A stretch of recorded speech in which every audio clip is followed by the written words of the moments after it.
쉐보레 트레일 블레이저입니다. 디자인이 블레이저의 모습을 고스란히 갖추고 있는데요. 트레일 블레이저라고 해서 그 중간 세그먼트의 조금만 악동스러운 이미지를 잘 갖춰주고 있습니다. 쉐보레의 디자인이 약간 좀 보수적인 느낌들이 많이 있는데요.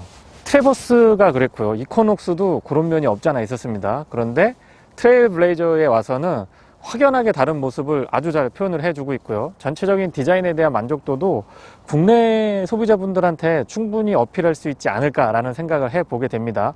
약간 악동스러운 이미지가 있어요. 전체적으로 차량의 느낌을 살펴보시면 모자를 보고 있는 듯한 느낌, 그 개구장이들의 모자를 보고 있는 듯한 그런 느낌이 전달이 됩니다.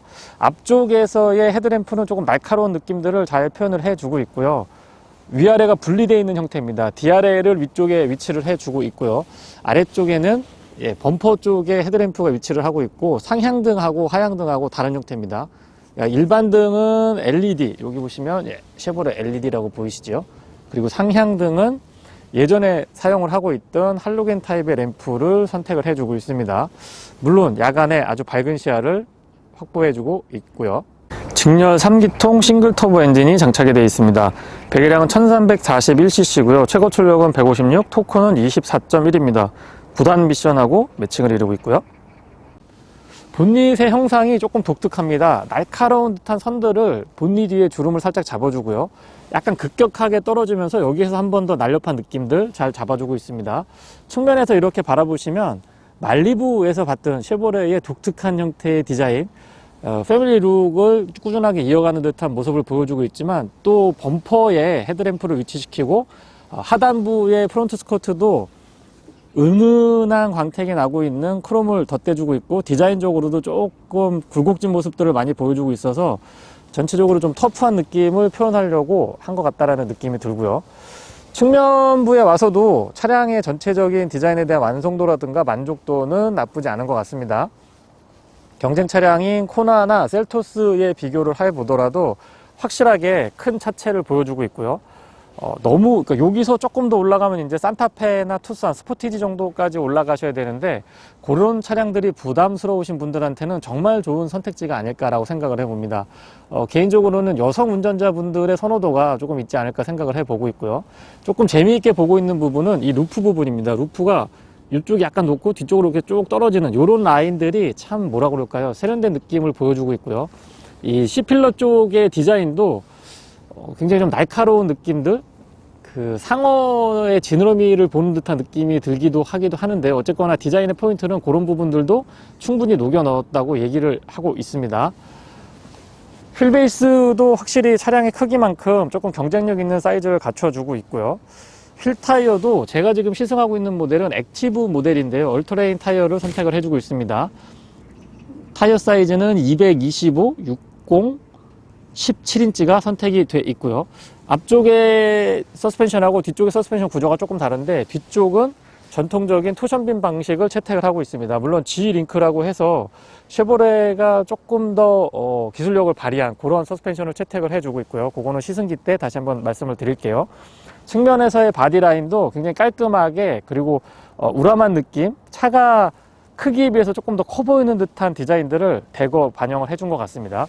이쪽에 약간 볼륨감을 키웠다가 날렵하게 뻗어나가는 저 선들이 그렇고요. 로커 패널도 우레탄 재질로 조금 넉넉하게 갖춰주고 있어서 이 차가 SUV, 도시명 SUV라고는 하지만 조금 터프한 느낌들 꾸준하게 표현을 해 주려고 하고 있습니다. 루프는 바디랑 컬러를 조금 다르게 가져가고 있고요. 그 사이에 검은색 하이그로시 재질을 덧대주고 있어서 조금 더 입체감을 살려주고 있는 그런 느낌이 전달이 됩니다. 테일램프는 최근의 트렌드들을 아주 잘 반영을 해주고 있고요. LED와 후진등, 그러니까 LED 테일램프를 기본적으로 채택을 하고 있지만, 후진등하고 방향 지시등은 지금 일반 벌브가 적용이 돼 있습니다. 뒤쪽에서 봤을 때에도 안정감이 상당한 편으로 보여지고 있고요. 특히나 저는 범퍼 디자인을 조금 칭찬을 해주고 싶은데, 1.35, 그러니까 가솔린 1400cc가 안 되는 1300cc급의 차량임에도 불구하고 듀얼 타입의 오픈 배기를 선택을 해주고 있습니다. 보통 이미테이션 배기 라인을 많이 선택을 하는데, 이 차는 지금 보시는 것처럼 리얼 배기가 선택이 되어 있고요. G모션은 여기서 이렇게 보시면 토션빔인데 저기 링크가 하나 지나가는 게 보이실 거예요. 그래서 토션빔의 약점인 좌우의 롤에서도 조금 더 유연성을 가질 수 있게 준비를 해주고 있습니다. 전동 테일게이트가 적용이 되어 있고요. 이 아래쪽에서 작동을 하실 수가 있습니다. 비교적 부드럽게 잘 작동을 해주고 있고, 이 오픈 각도도 조절할 수 있는 점은 쉐보레의 장점이라고 생각을 합니다. 이 루프랑 색이 다르다 보니까 여기에 보시면 여기는 하얀색이고 이쪽은 이제 바디 컬러가 보이는 그런 형태를 띠고 있고요. 트렁크 공간도 뭐 이 정도면은 조금 더 길이가 좀 깊었으면 하는 아쉬움이 없는 건 아니지만, 어쨌거나 사용하기에 이렇게 부족한 공간은 아니다라는 점 말씀을 드리고 싶고요. 바닥의 안쪽까지도 이렇게 깊이 있게 사용을 할 수가 있고, 이런 패널들도 참 두툼하게 잘 마련을 해주고 있습니다. 우퍼가 지금 선택이 되어 있고, 참고로 이 차는 액티브 모델로 옵션이 좀 많이 올라가 있는 트림이고요. 우퍼까지, 보스 오디오로 선택을 해주고 있어서 우퍼까지 선택이 되어 있습니다. 측면에도 이렇게 수납 공간들 잘 마련이 되어 있는 편이고요. 이 패널이 조금 두툼하기 때문에 노면에서 올라오는 뒤쪽의 공명음이라든가 소음 같은 것들도 잘 대처를 해주고 있습니다. 운전석 쪽이랑 조수석 쪽 모두 이렇게 측면에 공간이 마련이 되어 있네요. 그리고 이쪽의 등은, 실내 등은 LED가 아니었는데 이쪽에는 LED 램프가 적용이 되어 있습니다. 보시면 실내는 그냥 호박 전구, 일반 할로겐 벌브가 있는데 이쪽에는 LED가 적용이 되어 있네요. 전동 트렁크는 여기에서 버튼을 눌러 주시면 부드럽게 작동이 됩니다. 실내를 살펴보도록 하겠습니다. 스마트 키는 기존의 쉐보레 차량들에서 사용하고 있는 일반적인 형태를 갖추고 있습니다. 조금 더 특색이 있었으면 좋았겠다는 아쉬움은 있어요. 아웃사이드도 핸들에 보시면 뒤쪽에는 쉐보레가 이런 거 잘해주는데, 트레일블레저에는 생략이 되어 있네요. 여기에도 버튼이 있는데, 버튼은 도어락 언락 버튼은 앞쪽에만 위치를 하고 있습니다. 앞좌석을 보시면 정말 넓은 공간을 확인을 하실 수가 있는데요. 아무래도 이 A필러의 각도가 약간 올라와 있는 편이기 때문에 상대적으로 이 앞쪽 공간이 참 좋습니다. 그리고 차 등급에 비해서는 헤드룸 공간도 충분하게 확보를 해주고 있어서 확실히 좀 넓은 느낌을 받고요. 다만 이제 2열 공간은 크게 부족하지는 않은데, 시트가 앞좌석보다는 안장이 살짝 높고요. 시트가 조금만 더 편했으면은 만족도를 높일 수 있었겠다라는 아쉬움이 들기는 합니다. 도어 쪽부터 설명을 드려보면은요, 좀 입체적인 디자인이 저는 굉장히 좀 신선하다라는 느낌이 듭니다. 특히나 이 가죽 같은 거 덧대서 고급감을 더해주는 것도 전략이겠지만, 이렇게 패브릭을 덧대주고 있는데 이게 그게 저렴해 보이거나 부담스럽거나 어색한 느낌이 아니고 참 잘 어울린다라는 생각이 들고 편안한 느낌도 듭니다. 윈도우 컨트롤은 운전석만 오토로 작동을 해주고 있고요. 쉐보레 차량들이 또 잘해주고 있는 부분이 뒤쪽의 테일게이트의 각도를 조절할 수 있는 아주 똑똑한 기능도 갖추고 있습니다. 은근히 또 지하주차장에서 유용하게 사용을 하실 수가 있죠. 맵포켓은 깊이가 있기 때문에 사용하실 때 편리하게 쓰실 수가 있고, 파티션도 잘 되어 있습니다. 보스의 사운드 시스템이 적용이 되어 있고요. 트림에 따라서 조금 다르다는 점 말씀을 드려봅니다. 시트는 전동 시트를 기본으로 갖추고 있고, 허리 받침은 두 방향으로만 조절이 가능합니다. 안장의 쿠션감도 나쁘지 않았고요. 사이드 볼스터도 뭐 적정한 편이기 때문에 비교적 몸을 잘 잡아줍니다. 패턴이 조금 독특한데요. 가죽의 색깔도 조금 다르고, 여기에는 재질도 다른 패브릭이 적용이 되어 있어서 이 가죽이랑 이쪽 가죽, 그리고 이 패브릭 재질이 조금 입체감 있게 괜찮은 것 같아요. 좀 젊은 느낌이 있습니다. 헤드레스트는 너무 좀 단단한 느낌이 있어서 조금 더 이 쿠션이 좀 부드러웠으면 더 좋겠다라는 아쉬움은 있고요. 페달을 보시면 그냥 일반형 타입이 적용이 되어 있습니다. 풋레스트에 이렇게 좀 고무를 대준다든가 뭔가 이 패널 같은 걸 좀 대줬으면 좋았을 것 같은데, 그런 점은 아쉬운 점으로 말씀을 드리고요. 틸팅 앤 텔레스코픽, 핸들을 앞뒤로 움직이거나 위아래로 움직이는 기능은 지금 수동 레버 타입이 적용이 되어 있습니다. 이쪽에도 수납 공간이 마련이 되어 있고요. 레버를 잡아당기면 본닛을 여실 수가 있겠죠. 조명 조절 장치는 조금 작은 듯 싶고요. 다이얼 방식을 유지를 해주고 있습니다. 이렇게 푸시 타입으로 돌리면 각각의 기능들, 뭐 클러스의 밝기를 조정하거나 아니면 조사각을 조절하는 이제 그런 기능들도 사용을 하실 수가 있습니다. 쉐보레의 공조 장치는 굉장히 좀 멋을 많이 내고 있는 것 같아요. 이런 각들을 살려주면서 안쪽의 재질을 좀 은은한 광택을 주고 있고요. 또 그 안쪽의 날개 부분에는 좀 도톰하면서 튼튼한 그런 재질을 사용을 하고 있고요. 전체적으로 이 대시보드 패널의 느낌이라든가 이 안쪽에도 또 패턴을 좀 달리 가지고 가고 있고 소재를 다르게 가지고 가고 있어서 입체감이라든가 좀 산뜻한 느낌을 주려고 노력을 한 것 같습니다. 안쪽에 한번 타보죠. 시동은 지금 버튼 타입이 적용이 되어 있습니다. 아무래도 이 3기통 터보 엔진을 장착을 하고 있어서 초기 시동 시에 약간의 소음하고 진동이 있는 편입니다. 물론 뭐 동급하고 비교를 해보면 이 정도면 경쟁력이 있다고 보고 있고요. 클러스터는 2실린더 타입이고 양쪽은 아날로그고 가운데 그리고 아래쪽에 연료 게이지라든가 그리고 온도 게이지는 지금 전자식을 선택을 해주고 있습니다. 이 다양한 정보들을 확인할 수 있는 게 장점이라고 생각을 하고요. 특히 연비는 평균 연비와 최고 연비를 이렇게 한눈에 볼 수 있어서 좋은 것 같습니다. 타이어 공기압 확인이 가능하고요. 순간 연비도 확인이 되고 트릭 컴퓨터 2개 있고 속도계까지 다양하게 지원을 해주고 있어서 이런 점은 참 편리한 것 같아요. 이 메뉴 구성이 은근히 또 사용을 해보면 쉽게 사용을 하실 수가 있습니다. 이런 점도 장점이라고 생각을 하고 한글화 잘 돼 있습니다. 그리고 HUD가 컴바이너 타입인데 제가 별로 선호하는 타입은 아닌데 다른 컴바이너 타입에 비해서 해상도라든가 또 이 컴바이너 타입들은 이 패널이 좀 떨거든요. 이게 막 이 친구가 떠는데 그런 것들도 비교적 잘 대응을 해주고 있는 것 같아요. 스티어링은 3스포크 타입이 적용이 되어 있고요.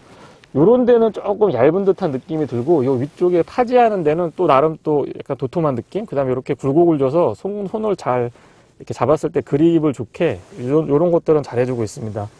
왼쪽에는 어댑티브 크루즈 컨트롤에 관련된 기능들, 오른쪽에는 기본적인 인포테인먼트의 컨트롤들, 안쪽에 그 여러 가지 정보들을 확인할 수 있게끔 준비가 되어 있습니다. 그러면 볼륨 컨트롤 같은 건 어디 있느냐? 요 뒤쪽에 잘 보시면 여기에 이렇게 있습니다. 패드 시프트 같이 생겼는데 이게 트래킹하고 볼륨 컨트롤 양쪽에서 좌측 우측에서 할 수 있게 준비가 되어 있고요. 공조장치 에어벤트가 약간 위쪽에 있어가지고 사용하기 조금 편리했던 것 같아요. 그리고 인포테인먼트 패널은 터치감이 좋은 편에 속하고요. 굉장히 빠릿빠릿하게 움직여줍니다. 안드로이드 오토, 애플 카플레이 모두 다 지원을 해주고 있는데 특히나 애플 카플레이 같은 경우는 무선으로 업데이트가 가능하다는 점도 말씀을 드려볼게요. 공조장치는 참 오밀조밀하게 잘 만들어진 것 같습니다.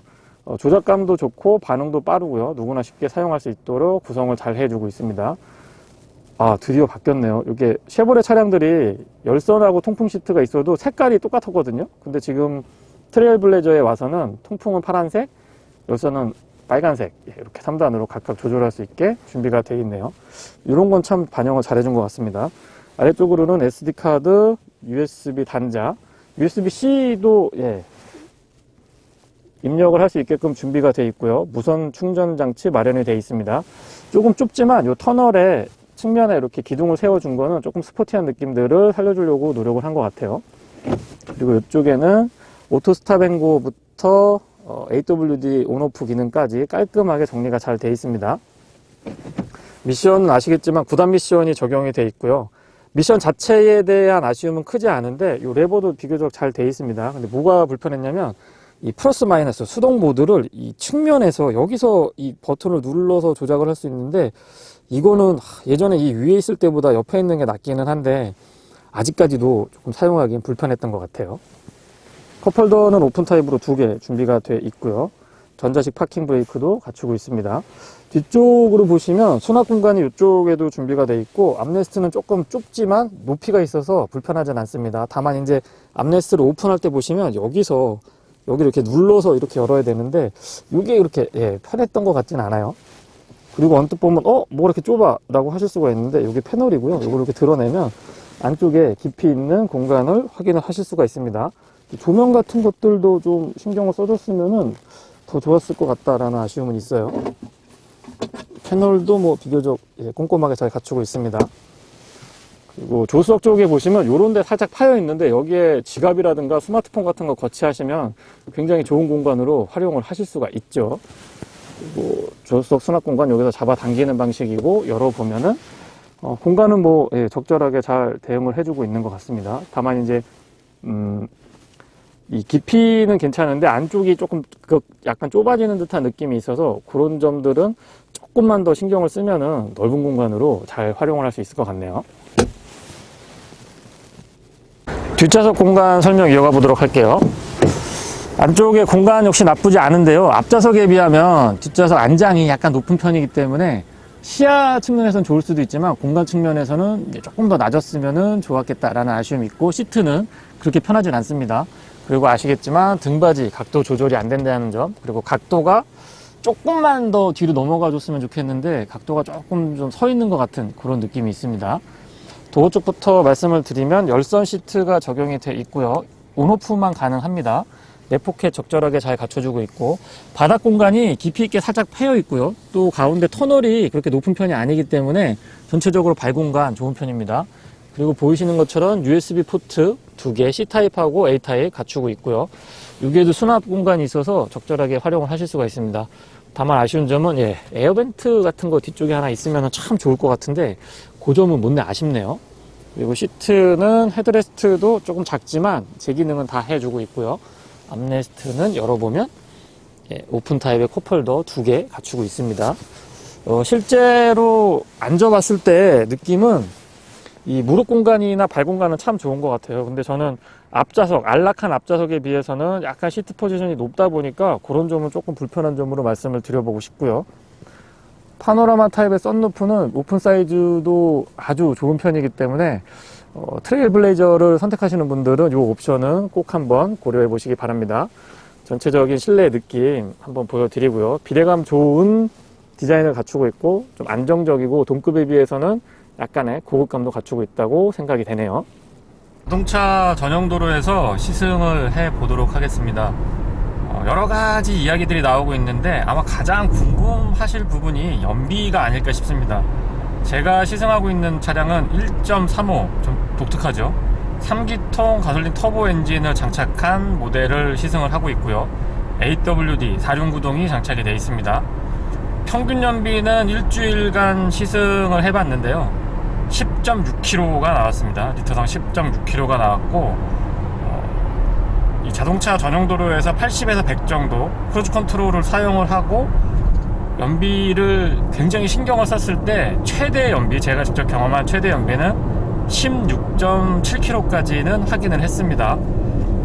가솔린 터보 엔진을 장착을 하고 있고요. 4륜구동을 구동 방식으로 채택을 하고 있는 차량에서, 물론 사이즈가 그렇게 큰 편은 아니지만은 어쨌거나 일정 수준 이상의 경쟁력은 갖추고 있다라고 저는 판단이 됩니다. 1.35 엔진이 굉장히 좀 독특한 엔진이죠. 다운 사이징을 제대로 했다라고 생각이 되는데, 토크도 23, 24 정도가 되고 마력도 156마력인가요? 150마력을 넘기 때문에 엔진 파워에 있어서의 아쉬움 또는 뭐 이런 걱정 같은 것들은 크게 안 하셔도 될 것 같습니다. 게다가 9단 미션이 지금 매칭을 이루고 있는데 기어비가 참 독특합니다. 저단은 조금 촘촘하게 가져가고 있고, 뒤로 그러니까 중간 단 한 4단에서 7단 요 정도는 약간 기어비가 조금 커지는 것 같으면서 후단으로 넘어가면 7단, 8단, 9단까지 가면은 다시 또 약간 촘촘한 듯한, 물론 가운데의 구간대 중간 단에 비해서는 약간 벌어진 듯한 느낌이지만 그래도 어쨌거나 전체적으로 좀 촘촘하게 가는, 전반부 촘촘하고 중간에 약간 벌어졌다가 후반부에 다시 또 약간 상대적으로 촘촘해지는 그런 기어를 채택을 하고 있어서, 기어비를 채택을 하고 있어서 1.35 터보 엔진과 기어비의 조합도 나쁘지 않습니다. 그래서 전반적으로 연비라든가 파워트레인에 대해서 언급을 좀 드려봤고요. 승차감은 뒤쪽이 멀티링크가 아니고 G링크하는 독특한 형태의 토션빔입니다. 토션빔을 국내 소비자분들은 잘 모르겠습니다. 어떻게 해서 그런 인식이 많이 이렇게 좀 퍼졌는지 모르겠지만, 토션빔 그러면 일단 갸우뚱 하시거나 X표를 치는 그런 소비자분들이 많이 있으신데요. 의외로 소형차에서는 토션빔이 더 나을 수도 있다는 생각은 저 개인적으로 하고 있습니다. 왜냐면 이 상하 운동에 대해서는 토션빔이 비교적 탄탄하게 그리고 안정감 있게 잘 대응을 해주거든요.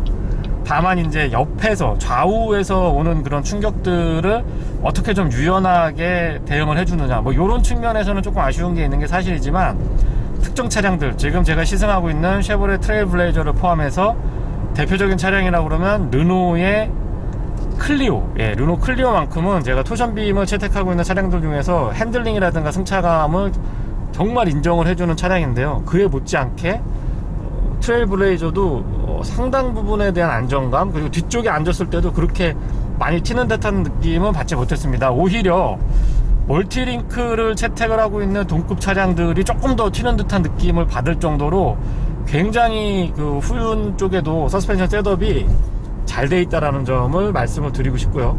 코너링 같은 걸 해보더라도 물론 뭐 4륜구동을 채택을 하고 있어서 더해지는 날카로움이랄까요, 좀 안정감 같은 것들이 이어지지만 어쨌거나 전체적인 서스펜션의 구조, 그 다음에 실시의 강성, 이런 것들이 참 잘 조화를 이루고 있다라고 말씀을 드려볼게요. 제가 기어비 7단, 8단, 9단에서의 기어비가 중간 단에 비해서 조금 촘촘하게 느껴진다라고 말씀을 드렸는데요. 시속 100km는 약 2250rpm, 2000rpm을 넘어서서 구현이 됩니다. 엔진 파워를 생각을 해보면 2000에서 2000 언더까지도 접근이 가능하지 않았을까라는 생각이 들기는 하는데요.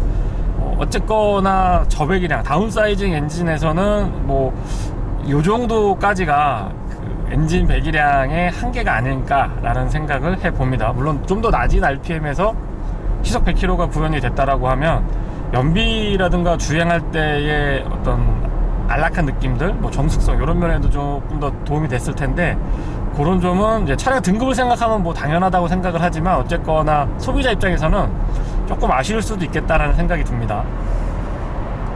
A필러가 조금 두툼하긴 합니다. 그렇지만은 시야를 많이 가리지 않고, 또 그 대표적인 차가 미니가 생각이 나는데요. A필러 쪽, 그러니까 앞쪽에 윈드실드 쪽이 각도가 조금 서 있는 편입니다. 그래서 운전자가 느끼는 헤드룸 공간이라든가 전방에 대한 시야라든가 공간 같은 것들이 상대적으로 굉장히 좀 넓게 느껴지고요. 적어도 앞좌석에서는 공간에 대한 아쉬움은 저는 거의 지금 느끼지 못하고 있고요.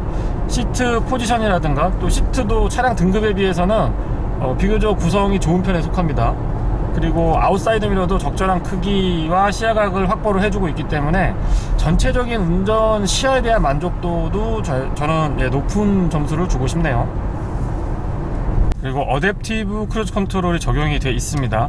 차량 등급이나 가격을 생각을 하면 어쩌면 일반 크루즈 컨트롤이 적용이 되어 있을 수도 있겠다라고 생각을 했었는데, 최근에 출시된 차량답게 소비자의 선호도가 높은 옵션들을 적극적으로 반영해준 모습은 참 쉐보레가 잘 해주고 있다고 생각이 되고요. 감속하고 가속도 비교적 부드러운 편이고, 감속보다는 가속, 앞차와의 거리가 벌어졌을 때의 가속이 조금 더 매끄럽고 유연하지 않나, 그렇게 느낌이 전달이 됩니다. 차간 거리, 어댑티브 크루즈 컨트롤을 설정을 했을 때 차간 거리는 총 3단계로 조절이 되고 있는데요. 최근에 출시되는 경쟁 차량들의 뭐 한 5단계 정도 조절이 미세 조정까지 가능한 거를 생각을 해보면, 이 3단계를 조금 더 폭넓게 해줘서 소비자의 민감도라든가 그런 개인적인 선호 같은 것들도 조금 더 충족을 시켜줬으면 어떨까 싶습니다. 왜냐면 아직까지는 반자율 주행이라든가 이 어댑티브 크루즈 컨트롤, 스마트 크루즈 컨트롤들에 대한 어떤 약간의 불안감 또는 약간의 이질감 같은 것들이 있거든요. 완전히 보편화된 옵션이라고 보기에는 기존에 있는 차량들에 많이 적용이 안 돼 있기 때문에 그런 약간의 반신반의하는 느낌들이 있는데, 그런 것들을 적극적으로 대처를 해주려면은 최대한 미세하게 컨트롤할 수 있게 운전자의 성향에 맞춰서 조금 더 미세하게 설정이 가능했으면 만족도가 높아지지 않을까라는 생각이 듭니다. 브레이크 반응은 같은 차량 등급을 생각을 해보면 동급 차량들에 비해서, 제가 동급 차량들이라고 언급을 드리는 차량들은 현대 코나, 기아의 셀토스, 쌍용의 티볼리, 요 정도를 생각을 하고 있는데요. 그런 차량들하고 비교를 했을 때 전체적인 승차감의 안정성이라든가 브레이크, 특히 이제 브레이크 부분에 대한 안정성이 상대적으로 저는 좀 높게 느껴지는 것 같습니다. RS 차량도 시승을 해보고, 저는 지금 액티브 차량을 시승을 하면서 리뷰를 하고 있는데요. 타이어 선택에 따라서 조금 브레이크가 밀리는 듯한 느낌이 들기도 합니다. 아무래도 얼토레인 타이어를 사용을 하게 되면 상대적으로 조금 불리하지 않을까, 타이어 때문에 제동 성능에 조금 영향을 줄 거라고 생각을 하는데요. 전체적으로는 오히려 그냥 일반형 타이어나 스포츠 타이어를 껴주면은 코너링이라든가 브레이크 성능에 대한 만족도도 조금 더 배가시킬 수 있지 않을까 라고 생각을 좀 해봤습니다. 어쨌거나 전체적으로 브레이크 성능에 대한 만족도도 저는 높은 점수를 주고 싶습니다. 담력이 좋은 편이에요. 그리고 저백 다운사이징을 한 엔진들, 저배기량 기통이 다기통이 아니고 단기통, 그러니까 적은 기통의 엔진들, 뭐 4기통 언더로 3기통 같은 엔진들은 상대적으로 소음하고 진동, 특히 진동에 취약할 거라고 생각을 했는데 의외로 소음도 그렇고 진동도 그렇고 쉐보레에서 잘 잡아주고 있습니다. 그래서 차량 등급을 생각을 해보면은 이 정도의 소음 진동 수준이라고 하면 저는 뭐 충분한 만족감을 줄 수 있지 않을까. 많은 분들이 이 정도면 만족을 할 수 있을 것 같습니다. 다만 뭐 이 차에서 이런 거를 논하기는 조금 그렇습니다만은 어쨌거나 터보 엔진이고 또 9단 미션도 있고 외관에서 느껴지는 분위기라든가 서스펜션의 셋업도 약간 스포티한 느낌이 살짝 나기는 해요. 쉐보레 특유의 그 단단함이 느껴지거든요. 그런 것들을 감안을 했을 때는 모드 간의 편차, 지금 스포츠 모드를 지원을 해주고 있는데 스포츠 모드가 조금 약간 밋밋하지 않느냐. 뭐 배기 쪽도 그렇고 엔진 회전음도 그렇고 조금 저는 스포츠 모드에 대한 만족도는 그렇게 높지 않다고 말씀을 드려보겠습니다.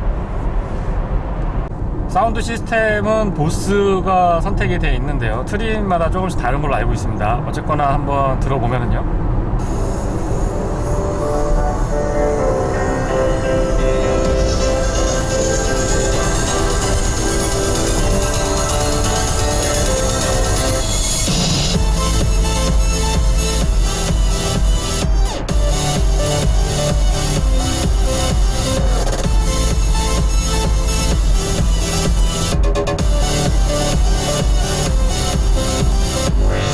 전체적으로 그 소리에 대한 밸런스가 좋다라고 생각이 되고요. 다만 한 가지 극고음대라든가 극저음대가 뭔가 좀 많이 확 보강이 됐다. 특히 우퍼까지 장착이 되어 있는 차량에서 느낄 수 있는 어떤 그 중저음대, 특히 저음대의 그 탄탄한 느낌은 조금 아쉽다고 생각이 듭니다. 하지만 전체적으로 고음에서 저음까지의 이 밸런스가 비교적 좋은 편이다 라고 생각이 되고요. 옵션으로 충분히 뭐 선택을 할 만한 가치가 있다고 저는 생각이 되네요. 열선 시트, 통풍 시트 각각 3단으로 조절이 가능하고요. 스티어링에까지 열선이 가능하기 때문에 옵션에 대한 아쉬움은 거의 찾아보기가 어려울 것 같습니다. 스마트폰 무선 충전까지 지원을 해주고 어댑티브 크루즈 컨트롤도 되어 있고요. 다만 이제 그 내비게이션은 제가 쓸 때마다 말씀을 드리는데요, 전체적으로 반응 속도라든가 길은 잘 찾아주지만 아직까지도 이 인터페이스는 국내 소비자분들한테는 조금은 불편할 수도 있겠다. 제가 조금 불편하게 느꼈기 때문에 그렇게 말씀을 드립니다. 그래서 인터페이스만 국내에서 개발한 좋은 맵들이 많이 있거든요. 그런 거를 조금 적용을 해주면 만족도를 좀 더 높일 수 있지 않을까 생각을 해봅니다. 전체적으로 차량의 기본 기능 굉장히 좋은 편이다 라고 평을 해주고 싶고요. 만족도 또한 높은 편입니다. 굳이 단점을 몇 가지 찾아본다라고 하면 저는 가장 먼저 불편했던 부분이 뒤쪽에 송풍구가 없습니다. 물론 이 차량 등급에서 뒤쪽에 송풍구가 있는 차량은 그렇게 많지 않겠지만은 어쨌거나 차량의 크기도 동급에 비해서는 뭐 코나라든가 티볼리 아니면은 기아자동차의 셀토스 이런 차량들하고 비교를 해보면 조금 큰 사이즈를 갖추고 있기 때문에 뒤쪽에 송풍구를 하나 마련해 줄 법한데요. 그런 부분은 조금 아쉽고요. 지금 제가 실내등을 켰는데 실내등도 저거 LED로 해주면 사실 뭐 LED 얼마 안 하잖아요. 뭐 애프터마켓에서 많이 직접 다이를 하시는 분들이 많은 걸로 알고 있는데 그런 것도 꼼꼼하게 좀 챙겨줬으면 좀 더 좋지 않았을까. 왜냐면 이 차를 선택하는 주 고객들의 연령대가 일반 이런 할로겐 전구보다는 LED에 익숙하고 또 LED의 선호도가 높은 나이대가 주로 이 차를 선택을 할 거기 때문에 그런 점들도 충분하게 반영을 좀 해줬으면 싶습니다. 그리고 내비게이션은 기본적인 기능에 대한 좀 불편함보다는 인터페이스, 길은 잘 찾고 내비게이션 본연의 기능은 잘 해줍니다.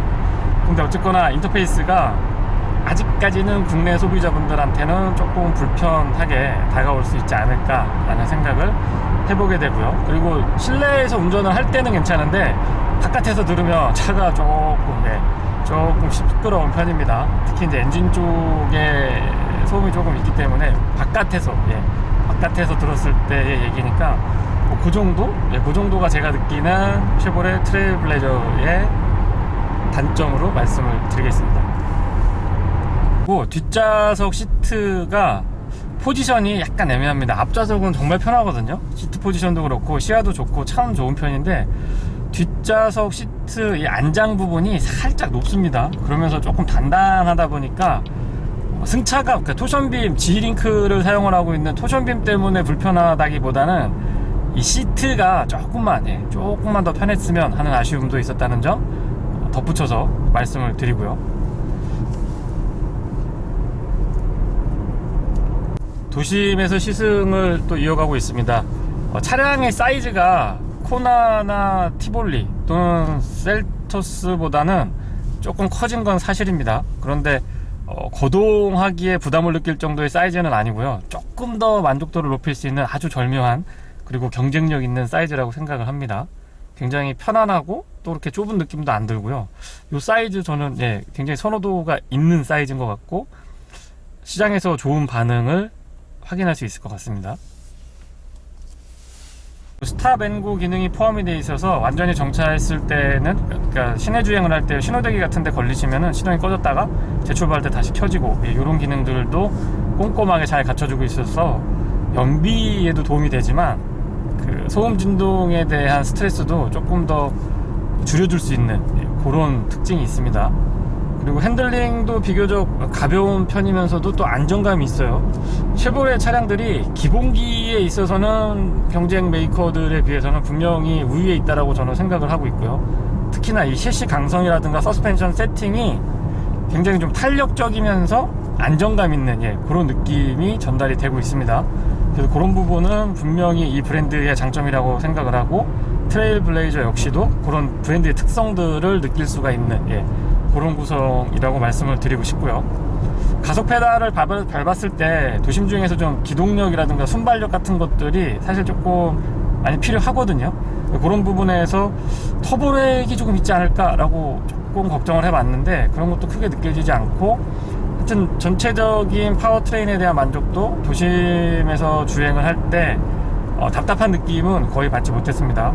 다만 이제 이 도심 주행을 해볼 때에 조금 아쉬운 점이라고 말씀을 드리고 싶은 부분은 연비 부분인데요. 다운사이징, 특히 저배기량의 터보 엔진들의 공통적인 특성이기도 합니다만은 이 주행 조건에 따라서 연비의 편차가 굉장히 큰 편입니다. 거의 두 자리를 유지하기 어려울 정도로 한 자릿수까지도 막 한 7km, 8km까지도 뚝뚝 떨어지니까 최대 제가 확인했던 연비가 16km대의 연비인 거를 감안을 해보면 거의 2배 정도 저는 차이가 났습니다. 물론 일주일간 제한된 시승이었고 타이어 공기압은 참고로 35였는데요. 여러 가지 도로 조건이라든가 차량의 상태 이런 것들이 영향을 줬을 거라고 생각을 하는데 그런 점은 이거를 단점이라고 말씀드리기는 조금 그럴 것 같고요. 조금 아쉽다. 조금 아쉽다 정도로 말씀을 드려볼게요. 어댑티브 크루즈 컨트롤은 지금처럼 섰다가 출발할 때, 앞차가 출발할 때 제가 조금 늦게 출발하면 삑삑삑 하고 경고음을 올려주고요. 완전히 정차했다가 재출발도 가능합니다. 이런 것들이 보통 스마트 크루즈 컨트롤이나 어댑티브 크루즈 컨트롤이 고속도로에서 많이 쓰실 것 같은데요. 지금의 도로 조건이라든가 차량의 어떤 이 셋업 상태를 감안을 해보면 오히려 88도로나 이 강변북로 같이 도심을 끼고 있는 자동차 전용 도로들 요런 데서 국도 구간 요런 데서 훨씬 더 그 사용 빈도라든가 효율적으로 편안하게 사용을 할 수 있지 않을까 라고 저는 생각을 합니다. 그래서 거의 최근에 출시되는 차량들을 구매하시는 분들이시라면은 어댑티브 크루즈 컨트롤이나 스마트 크루즈 컨트롤 도심 주행이 많으시더라도 적극적으로 저는 선택을 해 보시라고 추천을 드리고 싶습니다. 이상 주니TV에서 전해드린 쉐보레 트레일블레이저였습니다. 고맙습니다.